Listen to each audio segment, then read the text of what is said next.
Hello everyone, I am Kiran Joshi. Hope you all are fit and fine. In our journey of physical divisions of India, let's learn about the coastal plains and islands of India through this video. Look at the map in front of you. You will notice two strips of plains along the east and west coast of India. These are the coastal plains of India.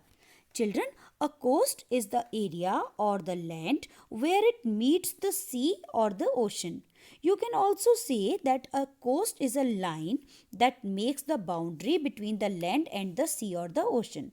So, children, our country has a long and beautiful coastline which extends for about 7,000 kilometers from Run of Kutch in the west to West Bengal in the east.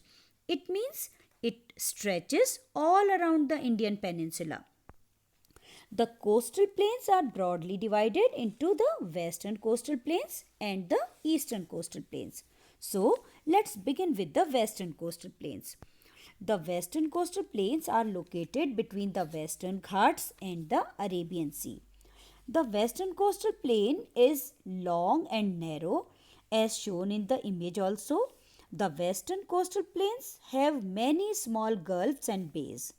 Children, gulfs and bays are the different types of water bodies. These gulfs and bays on the western coast provide many natural harbors.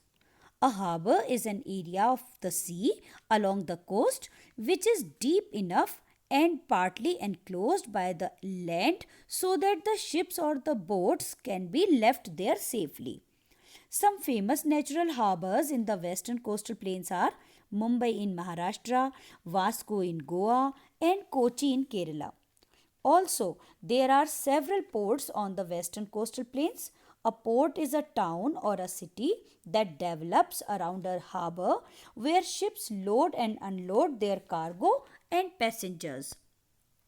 The western coastal plains can be divided into three parts: Gujarat coast, Konkan coast, and the Malabar coast. The northernmost part of the western coastal plains is the Gujarat coast. If you look closely to the given image, you will see, children, that it is broadest between the Gulf of Kutch and the Gulf of Khambat. As I said earlier, that a gulf is a type of water body. To make the term more clear to you, I can say that a gulf is a large area of sea or ocean water which is partly surrounded by land. To the south of the Gujarat coast lies the Konkan coast. Konkan coast is stretched up to Goa. Konkan coast is quite narrow, rocky, and uneven. Therefore, we find many lighthouses across the coast to warn the ships so that they may remain away from the rocks that lie just beneath the surface of the sea. You will be curious to know the meaning of the term lighthouse. So, children, look at the image in front of you. It is the image of a lighthouse. A lighthouse is a town or is a tower or a tall building with a powerful light on or near the sea to guide ships away from the danger. The Konkan coast is rich in oil resources and many oil wells such as Bombay High are found here. To the further south lies the Malabar coast. The coastline here has uneven edges. Malabar coast is known for its numerous lagoons or backwaters. Children, a lagoon is a lake of salt water which gets separated from the sea by barrier islands or reefs. Now, let's learn about the eastern coastal plains. Dear children, the eastern coastal plains are located between the Bay of Bengal and the Eastern Ghats. They extend from Ganga Delta in the West Bengal to Kanyakumari in Tamil Nadu. The eastern coastal plains are comparatively broader than the western coastal plains. There are a number of southern rivers such as Mahanadi, Godavari, Krishna, and Kaveri that flow eastwards and fall into the Bay of Bengal. These rivers form deltas along the eastern coastal line. The land here is very fertile because of the mineral rich soil brought by these rivers, and a lot of rice is grown in this area. So, this plain is also known as the rice bowl of India. The eastern coastal plains of India have many ports, among which Chennai and Vishakhapatnam are of great importance. Children, the eastern coastal plains can be further divided into two parts. The northern part is of the eastern coastal plain is called the Northern Sarkars, and the southern part is called the Coromandel coast. The eastern coastal plain and the western coastal plain meet at Kanyakumari in Tamil Nadu. Children, Kanyakumari is the southernmost point of the mainland of India.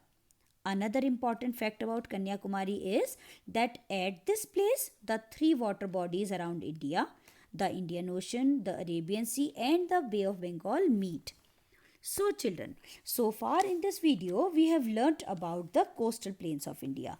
Now, let's try to understand or learn about the island groups of India. First of all, let's understand the meaning of island. So, an island is a small piece of land that is surrounded by water from all around, such as a lake, a river, or sea. India has two island groups on both sides of the Indian peninsula. These are the Andaman and Nicobar Islands located in the Bay of Bengal and the Lakshadweep Islands situated in the Arabian Sea. Andaman and Nicobar Islands lie in Bay of Bengal. They are roughly 572 islands, out of which only 38 islands are inhabited. A large part of the population consists of tribal groups. Port Blair is the capital of Andaman and Nicobar Islands. Children, the famous cellular jail is also in Andaman and Nicobar Islands. Andaman and Nicobar Islands are mostly hilly islands and are covered with forests. The Lakshadweep Islands lie in the Arabian Sea, consisting of 36 islands. However, only 11 islands are inhabited. Kavaratti is the capital of Lakshadweep Islands. The Lakshadweep Islands are generally flat. These islands are well known for their coral deposits. You might be thinking or wondering what are corals. So, children, corals are tiny sea creatures with a hard body covering. Now, let's learn about the importance of the Indian coastal plains and the island groups. Several big and small ports are there along the coastal areas. These ports play an important role in the growth of national and international trade. Then there are several harbors also. Then many coastal towns and cities are great attraction for tourists. Children, fishing is one of the important occupations for many people here. Many different types of crops are grown in this region. For example, rice, coconut, rubber, etc. The island groups of India are very popular and attractive tourist spots. If we talk about the climate, so this region has moderate climate because this region is quite close to the sea. So during the day it is warm and humid. However, the nights are mostly cool. The reason behind it is that at night the sea breeze blows towards the land from the sea. That's all for this chapter. Hope you found this video helpful, and if you like this video, do remember to share and subscribe to the channel. Thank you.